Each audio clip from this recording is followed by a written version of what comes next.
Land for job case में लालू परिवार की मुश्किलें बढ़ गई हैं। कोर्ट ने बिहार के पूर्व सीएम लालू यादव, उनकी पत्नी राबड़ी देवी, बेटे तेज प्रताप, तेजस्वी यादव और बेटी मीसा और हेमा पर आरोप तय कर दिए हैं। पूरा मामला विस्तार में जानेंगे। ये भी जानेंगे कि अब लालू यादव के पास क्या ऑप्शन बचे हैं और क्या लालू परिवार को जेल जाना पड़ेगा। सब कुछ इस वीडियो में विस्तार से जानते हैं। नमस्कार, मेरा नाम शिवम द्विवेदी और आप देख रहे हैं IBC 24 डिजिटल। लालू परिवार के साथ कुल 41 लोगों पर लैंड फॉर जॉब स्कैम में आरोप तय हुए हैं। इन लोगों पर अब मुकदमा चलेगा। कोर्ट ने 52 लोगों को इससे बरी भी कर दिया है। सुनवाई को लेकर आज शुक्रवार को लालू यादव की बड़ी बेटी मीसा भारती और बेटे तेज प्रताप तेजस्वी यादव दिल्ली की राउज एवेन्यू कोर्ट पहुंचे थे। ये मामला केंद्रीय अन्वेषण ब्यूरो यानी CBI द्वारा दर्ज किया गया है। राउज एवेन्यू कोर्ट के विशेष न्यायाधीश विशाल गोगने ने कहा कि लालू यादव और उनका परिवार एक आपराधिक गिरोह की तरह काम कर रहे थे और इनकी ओर से एक व्यापक साजिश रची गई थी।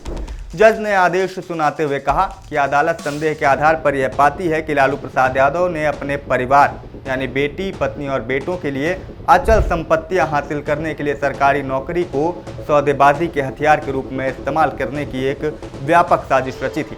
इस पूरे मामले में कुल 41 आरोपियों के खिलाफ प्रिवेंशन ऑफ करप्शन एक्ट की धारा 13(2) और 13(1)(d) के तहत आरोप तय किए गए हैं।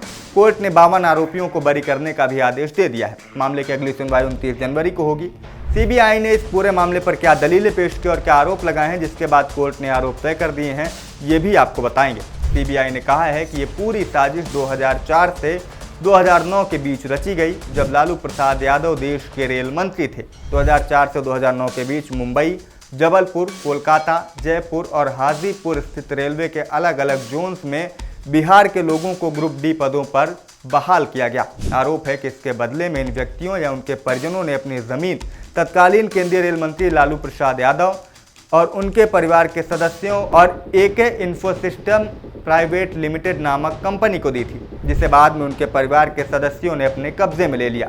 जांच एजेंसी ने कहा है कि इस दौरान लगभग सभी मामलों में नौकरी देने से पहले ही जमीनें ट्रांसफर की गई और अधिकांश में गिफ्ट डीड तैयार करके ली गई थी। CBI ने आरोप में यह भी दावा किया है कि जब लालू यादव रेल मंत्री थे तो उनके करीबी भोला यादव ने गांव में जाकर कहा था कि अपने परिवारों को नौकरी दिलाने के एवज में अपनी अपनी ज़मीनें लालू परिवार के नाम कर दीजिए। लालू परिवार के नाम ज़मीन लिखने वाले सभी आरोपियों ने दावा किया कि उन्हें लालू परिवार से नकद में भुगतान किया गया था।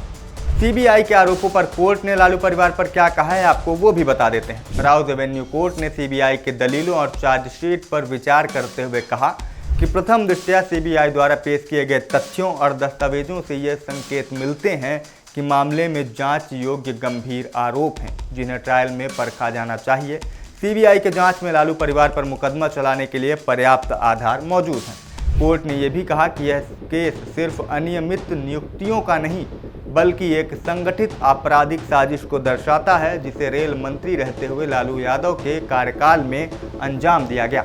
लालू परिवार पर आरोप केवल नियुक्तियों तक सीमित नहीं है। यहाँ जमीन के ट्रांसफर, कीमतों में असामान्य, परिवार करीबियों के नाम संपत्तियों और उनसे जुड़े कारोबारी लेन देन भी हुए हैं और इन सब का आपसी संबंध जांच का विषय है। अदालत के अनुसार CBI के दस्तावेज यह दर्शाने के लिए पर्याप्त हैं कि नौकरी और जमीन के बीच कथित लेन देन हुआ है, जिसे ट्रायल में विस्तार से देखा जाना चाहिए। हालांकि कोर्ट ने यह भी स्पष्ट किया है कि आरोप तय होना दोष सिद्ध होना नहीं है। अदालत ने यह भी कहा कि बचाव पक्ष को पूरा अवसर मिलेगा कि वह ट्रायल के दौरान CBI के साक्ष्यों को चुनौती दे सकता है। अब आरोप तय होने के बाद आगे क्या होगा, ये भी जान लीजिए। कोर्ट ने सबूत के आधार पर यह स्वीकार कर लिया है कि लालू यादव के खिलाफ लगाए गए आरोप सही हैं। इसके आधार पर अब उनके खिलाफ केस का ट्रायल चलेगा। ट्रायल में बहस होगी, जिसके बाद इस पर अंतिम फैसला सुनाया जाएगा। लालू परिवार के बाद अब इसके बाद क्या ऑप्शन रह जाता है या फिर क्या जेल जाना ही अंतिम ऑप्शन बचा हुआ है, ये भी जान लीजिए। लालू यादव परिवार के पास अब एक बड़ा ऑप्शन अभी भी बचा हुआ है। RJD supremo Lalu Yadav lower court के फैसले के खिलाफ हायर कोर्ट में अपील कर सकते हैं। हो सकता है वहां से उन्हें राहत मिल जाए। यही उनके पास आखिरी ऑप्शन होगा, लेकिन वो भी तब जब कोर्ट का फैसला आ जाएगा। इस वीडियो में अभी के लिए इतना ही।